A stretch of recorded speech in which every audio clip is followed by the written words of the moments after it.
Hey everybody, welcome back to my channel. This is Scarlett with Scarlett's Little Crafty Corner. Today I am showing y'all a video that I took while I was on my girls trip in Savannah, Georgia.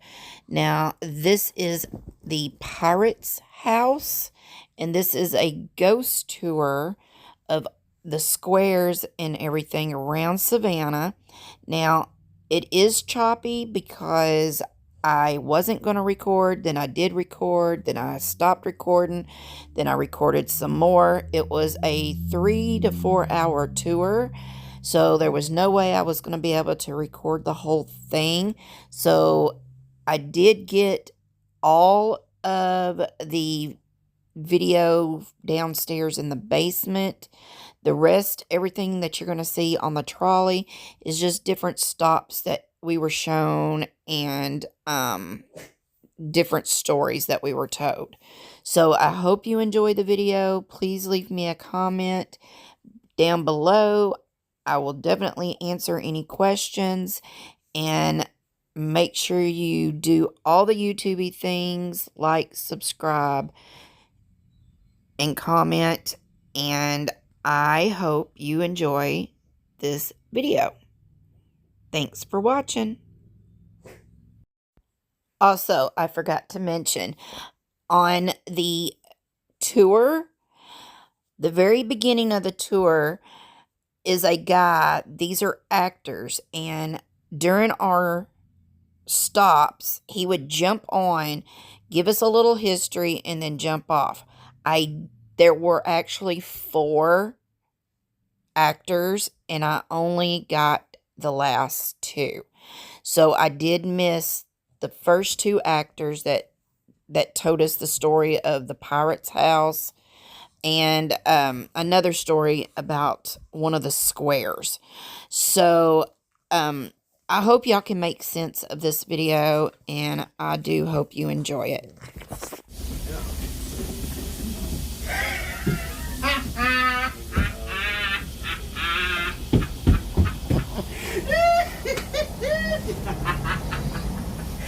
ADC Yellow Fever's are ready dizzy. Got the whole city in an uproar. You can get chills, skin turning yellow, vomiting blood. And awful stuff. He put a few folks in a coma. Of course, everyone's afraid of this devil's disease and whatnot. Tell you the truth, I found the panic kind of funny in the beginning. So I had this idea in my head.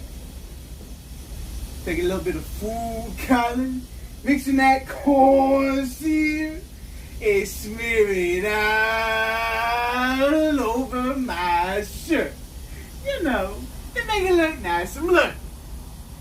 I lay down, I start coughing and crying. People come in. They see a man with yellow fever. Needless to say, they had till they right out of there.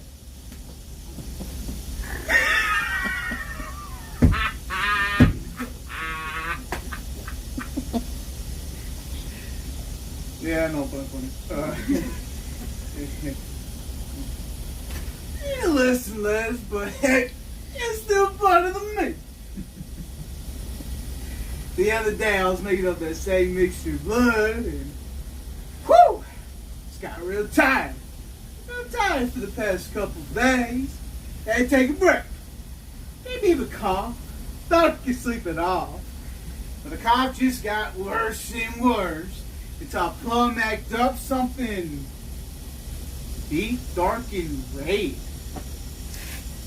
Called out to all my neighbors for help, but all I got back was I ain't falling for it this time.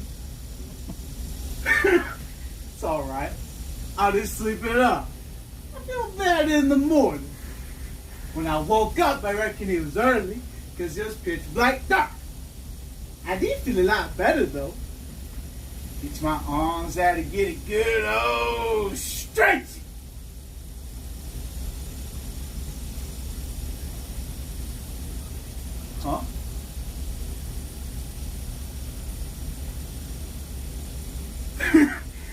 fella want to live. I ain't in my bed no more. Man, need some coffee. How long was I asleep? I started begging and hollering, but nobody heard me. Started scratching and crawling and digging until it felt like eternity. I dug myself out of that grave. Actually, I found myself in a cemetery. Yeah, not too far from here. Of course, nothing's the same anymore. Everything's it's different. You know, I was a pretty good prankster. But that yellow fever, she sure did a good one on me now, did she?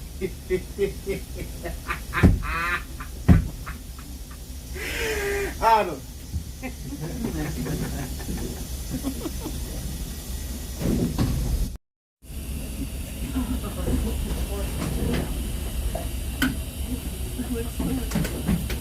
Hey, privates! Look alive! You haven't seen the colonel around here, have you? No. Well, he's not uppity or anything, but I bet my Kepi he'd be fit to be tied if he found out what me and the boys were just up to. I mean, I don't know what they were expecting of us. Giving us base camp in a cemetery of all places. This is where we lay our heads. After towing the line all day, just trying to keep old Bobby Lee's flanks in the air, with our bread baskets full on nothing but shoddy, desiccated vegetable rations? Desecrated vegetable rations is more like it. Fully for you, chum, if you've had any real food lately, but it's been scarce as a hen's teeth in our company. Anyway, we needed a bit of fun after being played out all day, so we had a bit of fun with some of those old rebel graves.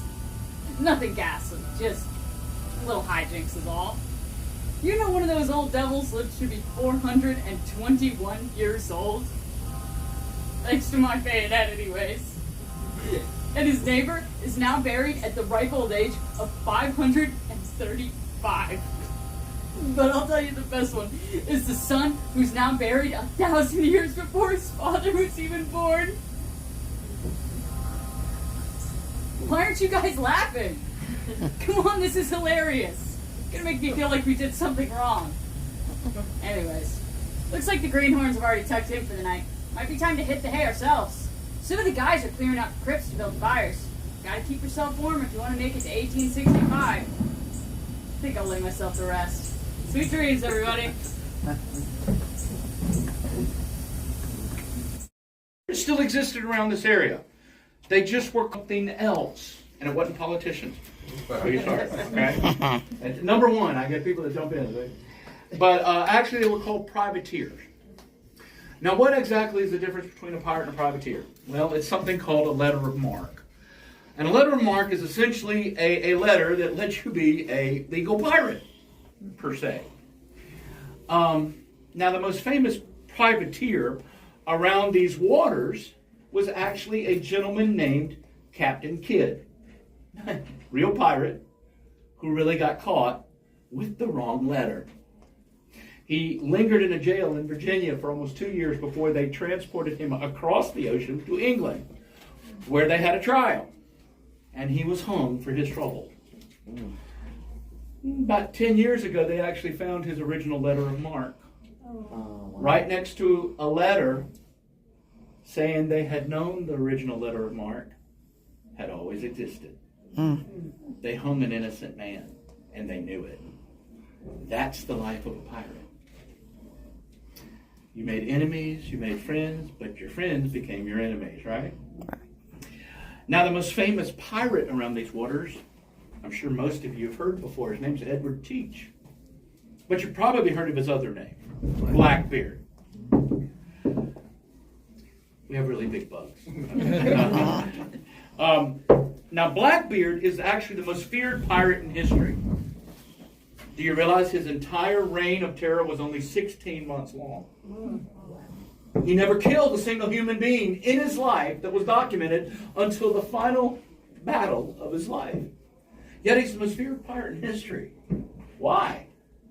Well, I do believe there are two events that have a bearing on this area that caused that legend to grow than the first one. He is the only pirate to have ever successfully blockaded an American city and held it for ransom. He did it with a pirate fleet. That had never been done.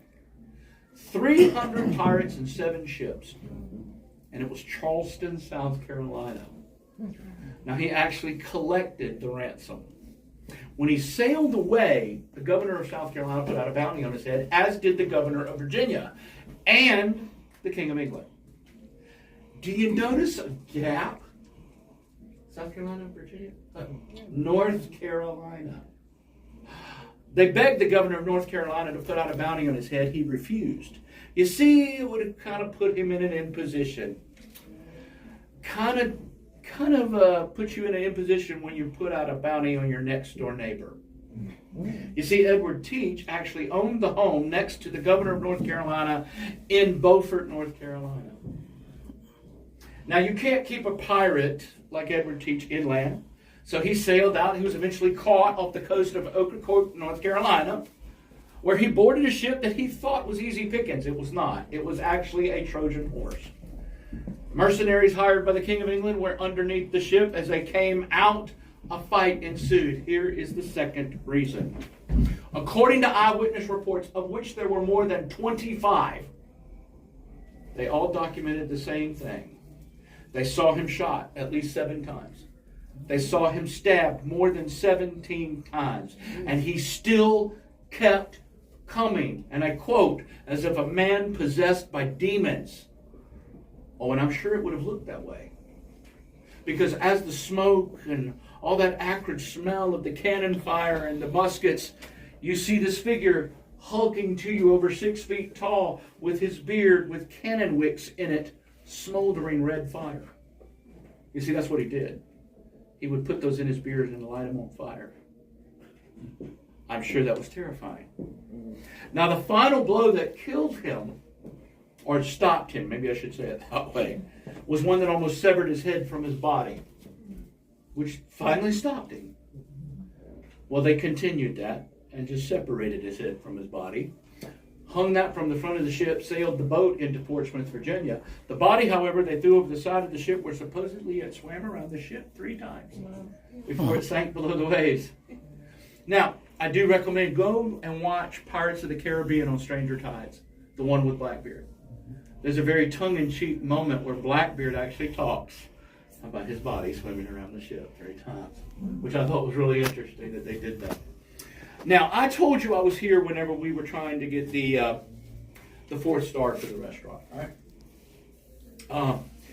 The reason I told you all of this about the pirates, though, is I want you to understand this, because most people don't really realize this.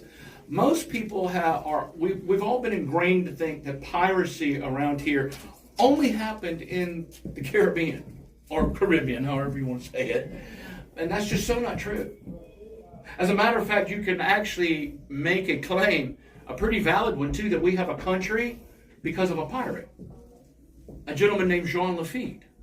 Had he not give us men, cannon, muskets, and powder at the Battle of New Orleans, we'd have probably lost the battle. No, actually, we would have lost the battle. And lost the War of 1812. Now, also, if you look along the East Coast, from Chesapeake Bay all the way down to Florida, oh my gosh, guys, we call it the Intercoastal Waterway today. It is a pirate's dream. All these little tributaries and places they could hide. And if you befriended local people like Beaufort, North Carolina, they'd hide you. So all these places they could get away with raiding and come back, raiding and come back. Didn't have to go into the treacherous waters of the Caribbean. And they had this 150-mile stretch that existed for over 100 years in between the Carolinas and Florida. Open territory. Until they made it a colony. And then they put in a city called Savannah and a little outpost in Darien called Fort King George. Now, some of you have seen Darien in the movies. That's where Forrest Gump parked Jenny, his fishing boat. That's Darien. But you still had this open territory. But then Savannah put something else here. This inn and tavern. It was basically their Tortuga along the East Coast. a place where they could readily get every vice known to man. We'll just call it wine, women, and song, right? But it also was one place that they could get the one commodity they needed, men. Now, they would lose men. This is a fact of pirate life. You would lose them to storms, battle wounds, disease. And of course, a pirate with a pocket full of money, he'd go off the ship till he ran out of money, he'd come and then come back and do it all over again. So those crew members were easy to get. The others, not so much. You see, you had to convince them. And that led to the term Shanghai. Now, we met Toby earlier, right? Mm-hmm. Told you all about it. Well, we know that happened here. Now, how do we know that? Well, not because of Toby. We know because, how many of you read The Placemat at your table? Anybody read it? There's a story about a policeman on there. That's a true story. The policeman came into the tavern one night. Now, the interesting thing about the story is nobody knows why. Whether it was the wine, women, and song, or if he was here on official police business. You know, that's kind of skirted over. But what ended up happening is he disappeared that night, didn't get back to Savannah for almost 2.5 years. We also know because of physical evidence we found. And let me kind of give you a scenario how it works. Upstairs, it's a Saturday night. Place is really rocking. Place is filled with people drinking, eating, having a good time. And they don't notice me. I'm a recruiter going around like Toby. But I'm looking for something very specific. Somebody that looks a little down on their luck. Somebody that looks almost desperate. Somebody like you. You look a little down on your luck, my friend. How about I buy you a drink? And you can tell me all about your troubles. Now, as you do this, I put something in his drink, but that doesn't knock him out quite fast enough. So I just knock him over the head. And he drops like a sack of potatoes. Now, everybody else turns their heads, so you don't even look at him. Except for maybe one or two other people.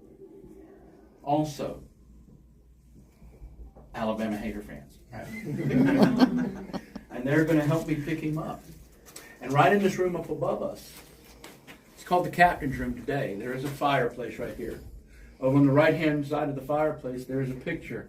But if you look very closely at the picture, there is an outline of a door.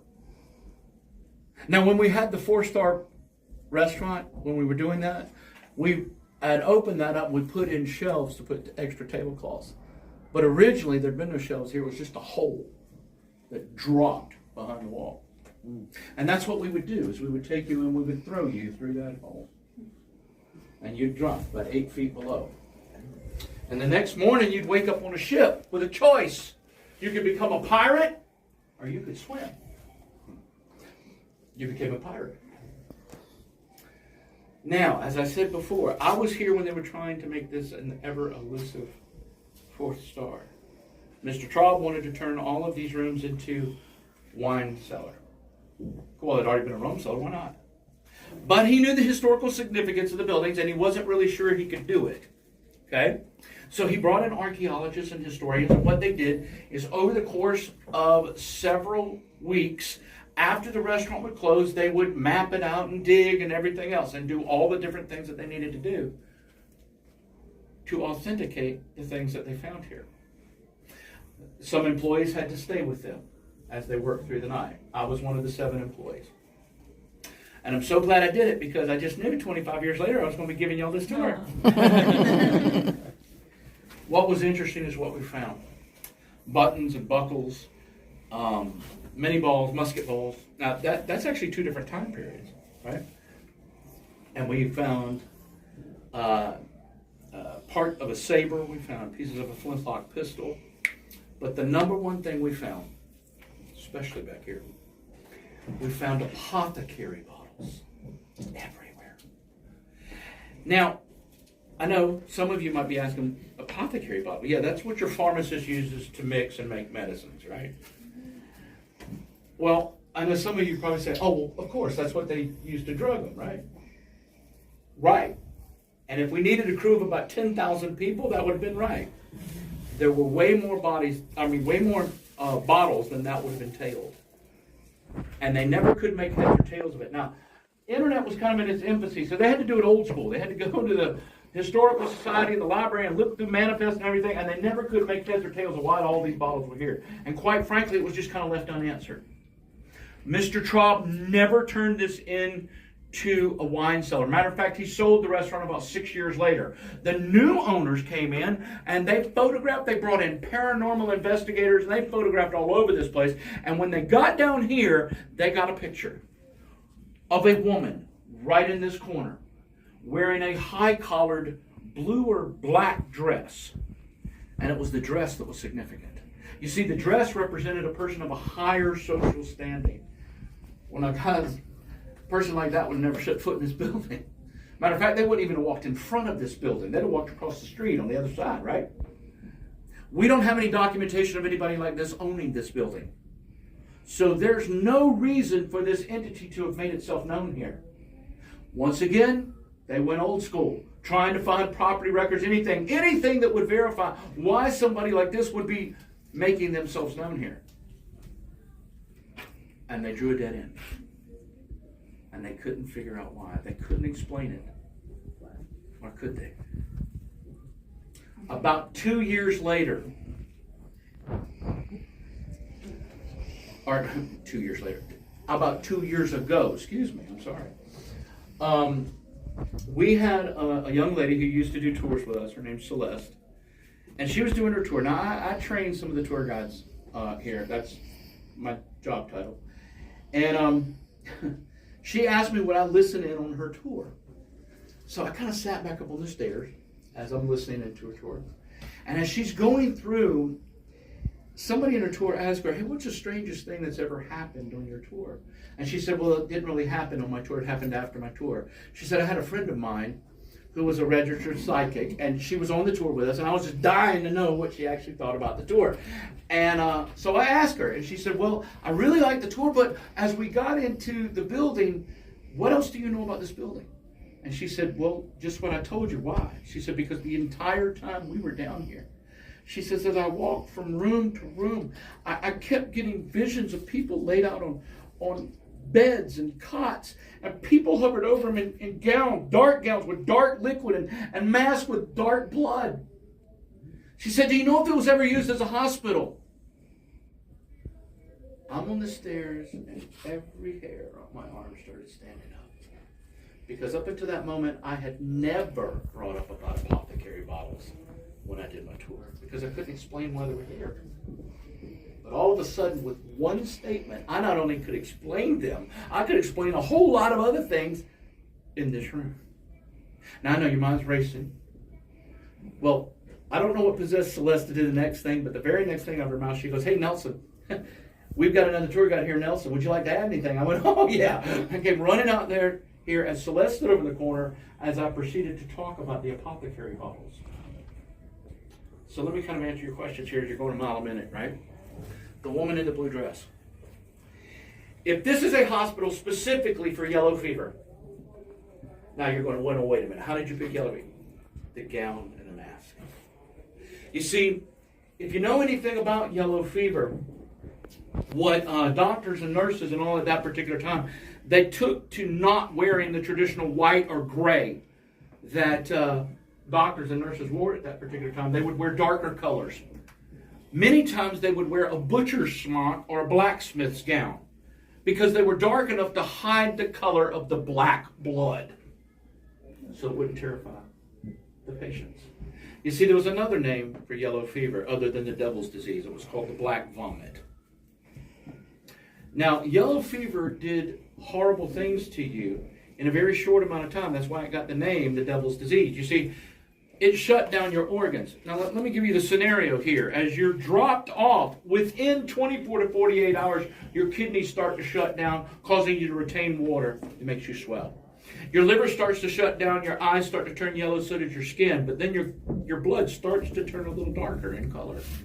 To finish that process, your lungs start shutting down. This causes your blood to really turn dark, but it also causes you to hemorrhage from your eyes, your nose, your mouth, and your ears. It was a horrible way to go. And people would leave their relatives all here, come back 24, 48 hours later, and all these things have happened, so they don't recognize them. thinking them possessed, they'd leave them here. And then, of course, a couple of days later, they bury that relative, but halfway through, the relative sits up in the coffin because they came out of a coma. And that didn't happen that often, but it happened often enough that people were actually terrified of this disease. But here's the other thing with the disease. It was one of the only diseases that had no social boundary. If you were suffering from yellow fever, they would take you to the closest place where victims were held. And it did not matter your social standing. So a woman in a higher echelon dress of a higher standing would be laid out on the floor right next to an indentured servant, next to a pirate, possibly next to a slave. Would not have mattered. Also, I told you this room opened into a much bigger room with 3 little side rooms. No, they weren't 3 side rooms. They were what we now know are tunnels. One seemed to go up towards the river. One went straight behind us, probably connecting to the creek that was associated with the trustee's garden. And then another one meandered off this way towards the marsh, probably connecting to the tunnel that was found into the ladies' restroom in 1962. And I can explain the use for each one of those. You see, the first one is how you ended up on the ship. That's the quickest way I could get you to a ship and out towards the ocean before you woke up. The one right behind us, that's how you got rum and whiskey in the building. Why not from there? Well, very simple reason. Rum and whiskey were legal in this building, but they were not legal in the colony. Colony was right across the street, and the colony controlled the river. So you had to sneak it in. That would have been the quickest way you got this. Now, the other tunnel's a little bit more ominous. You see, that went off towards the marsh. Now, let me give you a fact. You're knocked out, you're dead weight. As I threw you through this hole, we threw you through foot first. You land on those feet, dead weight, it probably shatters your leg. Contrary to movies and books, a pirate with a peg leg is worthless. But I'm not even going to take time to shoot you. I'm just going to take you out to the marsh. And if the tide doesn't get you, the gator will. That's also how you got rid of yellow fever bodies, by the way. Exactly the same way. Now, I've told you all this for this reason. In buildings such as this, that have this kind of a dark history, that you don't know how many people could have met therein, either through piracy means of a yellow fever hospital or any of the things in between. We have no way of knowing exactly how many people could have died in these rooms and the tunnels beyond. But there is a paranormal phenomenon that happens. It's called the appearance of orbs and spheres. These, many people believe, are entities trying to make contact with you. I have no idea. All I know is that every night that we come down here, somebody gets it on their phones. So that's what I'm going to do. I'm going to ask you to get out your phones right now. And I want you to start filming. Now, the reason I ask you to film, very simple reason, it's a very self-serving reason. I am not a paranormal investigator, okay? You take a picture of a reflection, I have no clue whether it's an orb or a reflection, okay? Quite honestly. But if you film, I pretty much can tell you what's a reflection and what's something that's unexplained. And you're going, oh, wait a minute, what do you mean? It's how it moves.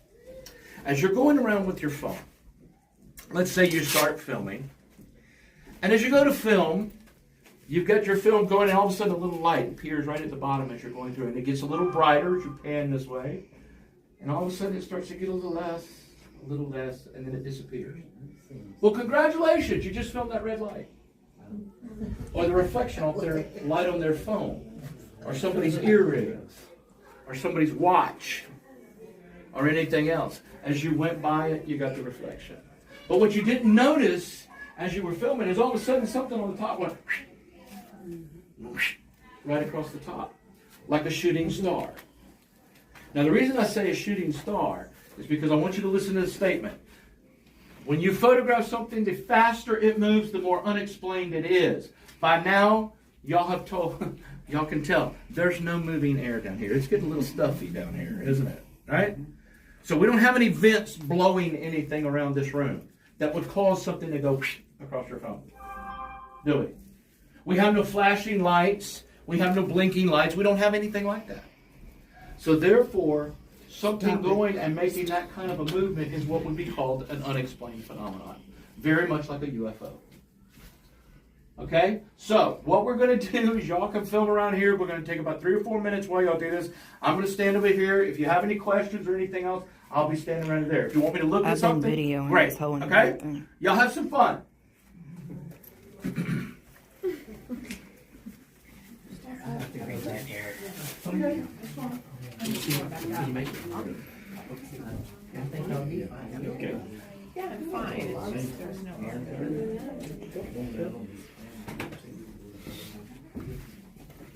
Got like almost 25 minutes worth.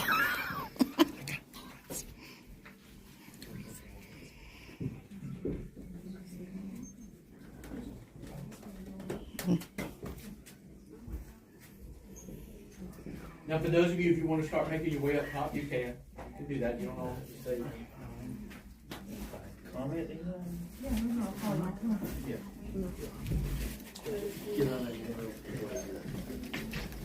I got lots of cards.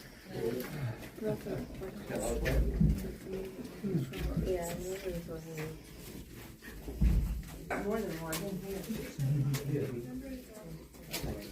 Yeah. Yeah.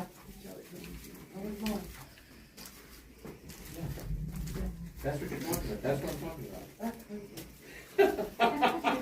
They don't know how to communicate. That's what I'm talking about. Is that there's no exterior? Yeah, and there's not a vent blowing anything around here. There's no moving air down here. I mean, There's a lot of them. yeah.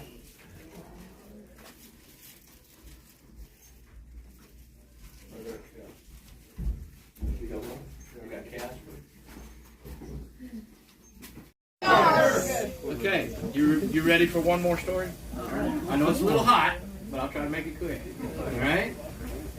All right, well, this actually has to do with the first square we went to, Chippewa Square. Now, it doesn't have anything to do with the square, but it has everything to do with Savannah Theater. I actually performed in Savannah Theater for almost 16 years. I did leads in Oklahoma, Kiss Me Kate, Bye Bye Birdie, Count on Hot Tin Roof, Odd Couple.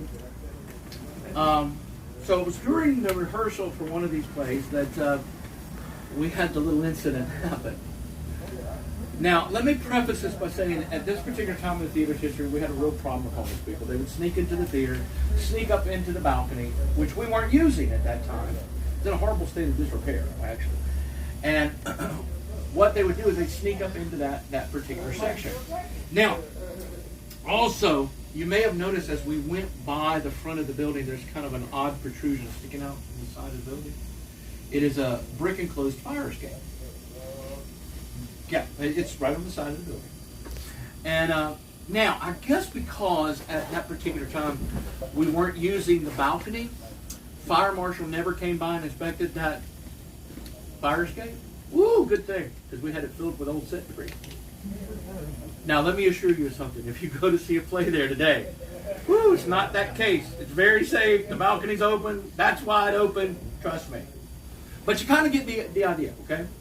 All right, so we're rehearsing for a play called George M. Now, you probably know that better as Yankee Doodle Dandy, right? Okay. Well, it was myself, a guy named Bob Patterson, and the choreographer, Doris Martin. Now, we are on the stage. Bob and I are rehearsing to a couple of tap dance routines we had to do. Now, as we're going through this, all of a sudden, Bob looks up and screams, "Hey!" And we all look up, and there on the front row of the balcony is a person.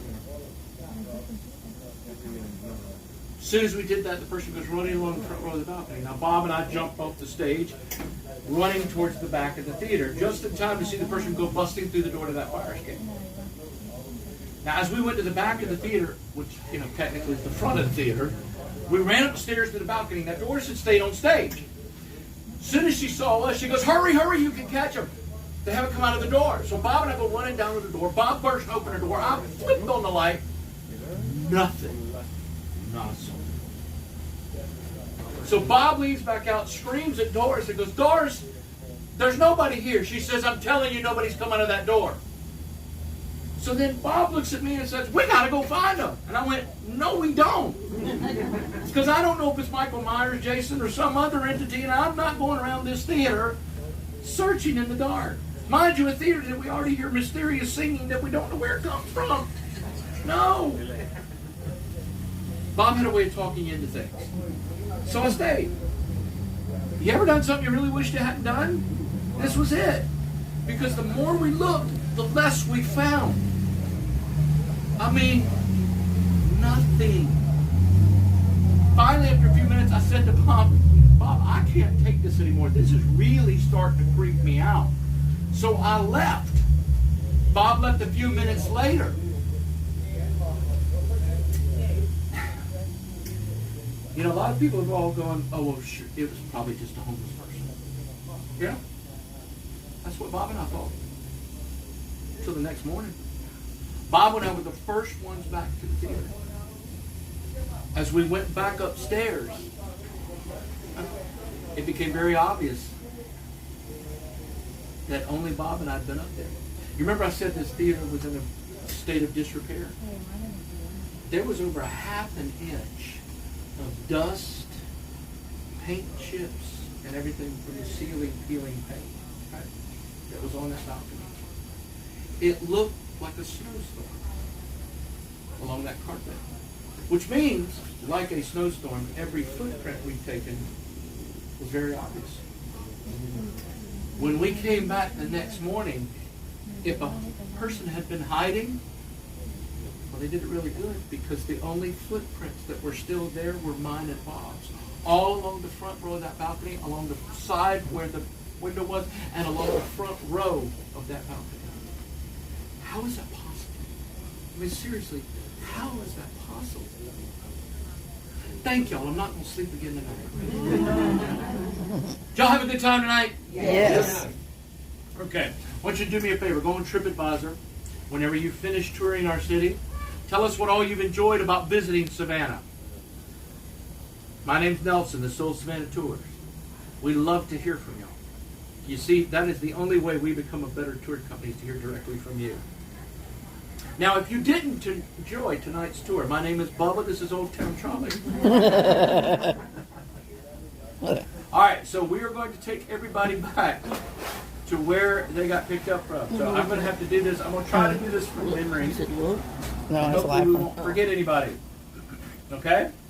I will tell you that my guests that are staying on Alice Street at the Airbnb, my guests that are at Hotel Bardo, and there was one other place.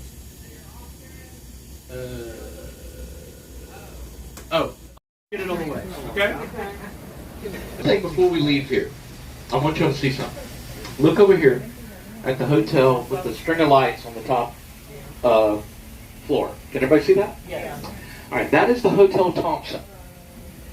Now, the latest trend in our downtown area, everybody's going for a rooftop bar. I mean, you can see one right in front of us.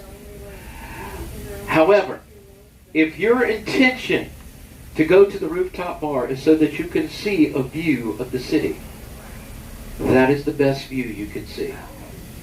Reason being, you may notice something. It's taller than the rest of the buildings. Well, now the reason it is because the Thompson is actually not in the historic district. It is outside of it, so it is allowed to be a taller building.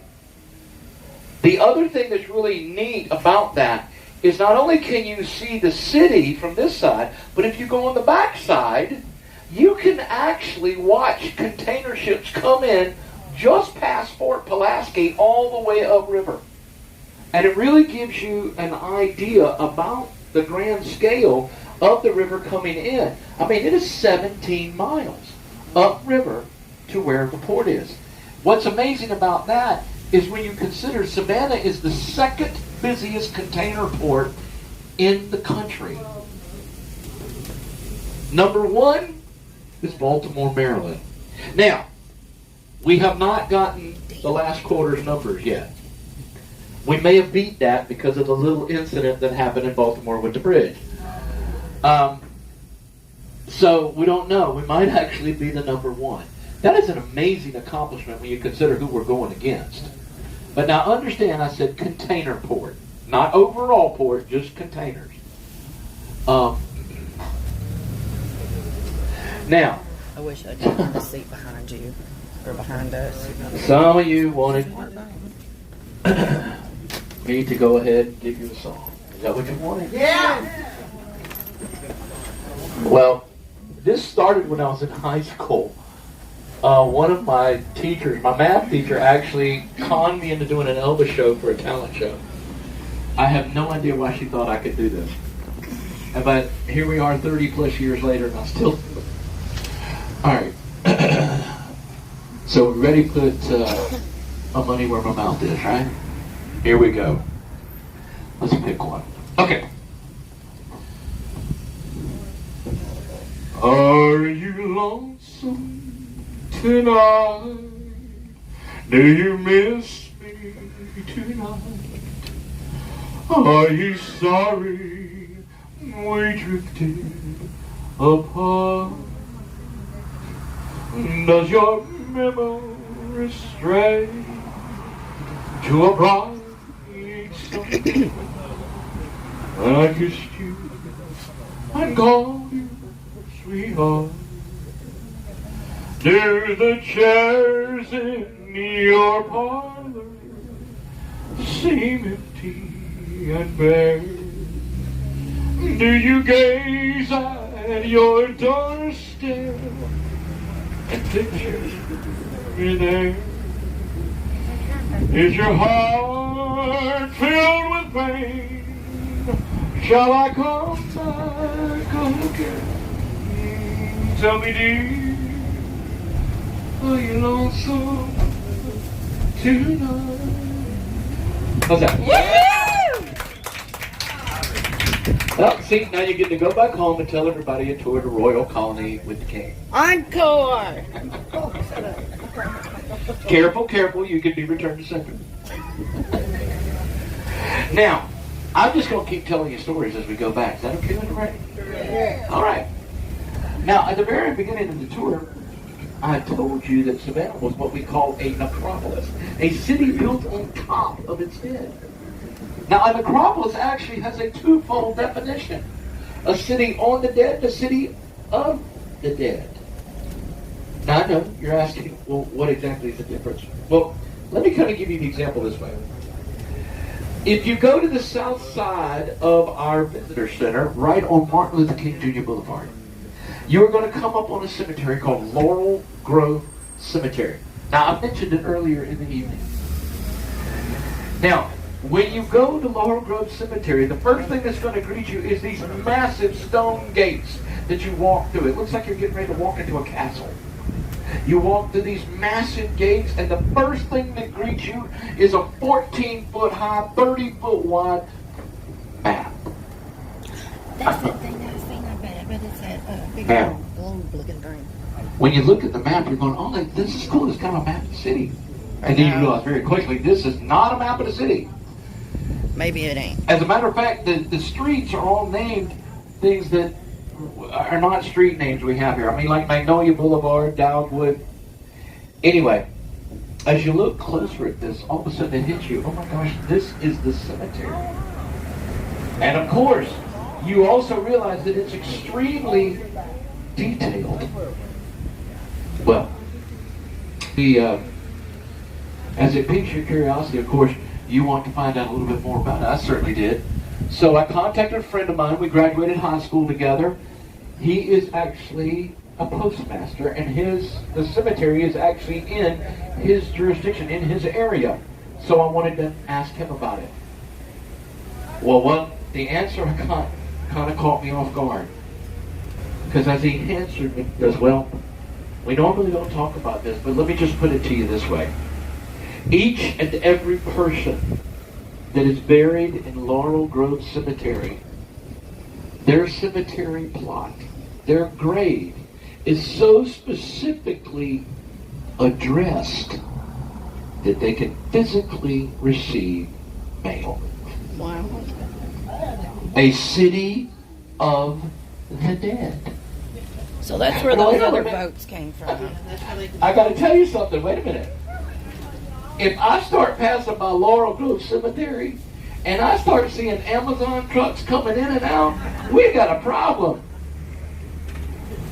But now there's other things that makes it where you just don't. The city on the dead. Listen, I used to work in finance, and we had our building was right on the back side of the Pink House, and every day I would come out here and eat lunch in the park. Well, during Hurricane Matthew, one of the trees fell over. Underneath the roots, they found the remains of Yamacron Indians. Wow. Right underneath the bench where I'd had lunch every day. Right beneath my feet. And I never knew they were there. Talk about unnerving. But the whole built on top of the dead, oh, I'll tell you some more stories here in just a second. And here's our first stop. Now, y'all be very careful going down the steps, okay? Thank you, ladies. Yeah, thank you, ladies. I appreciate it. Oh, thank you very much. I appreciate that. My kids appreciate that even more.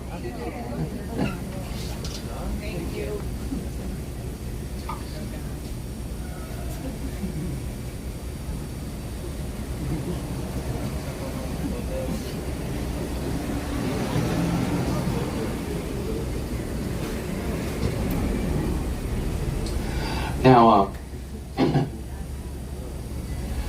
the next one I'm going to tell you about, believe it or not, is our next stop, the Bohemian. Oh. When they were building the Bohemian 10 plus years ago, as they were clearing out to lay a foundation for the hotel, one of the walls actually collapsed, and rather than finding dirt behind it up the bluff, it opened up into a room.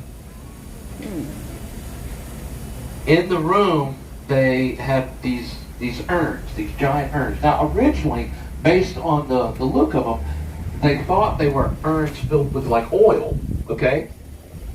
Well, they weren't filled with oil. They were burial urns. As they looked at the writing on the urns, they ended up finding out they were Chinese writing. Chinese burial urns. Now guys, look around our city. We have never been known for a huge Asian migration here or people coming in from Asia. Even though we had railroad and all that, that's more San Francisco and on the West Coast. We didn't have that here. So there's no real reason for these to have been here. So while they were investigating to try to figure out why these burial urns were actually here, they disappeared. No, nobody knows where they're at today. So nobody can really testify whether they were removed or whether they're still under the hotel. You never know what you're burying on top of. Okay, just to let you know, I cannot get by there because of that truck. So we are going to take and let you out right here.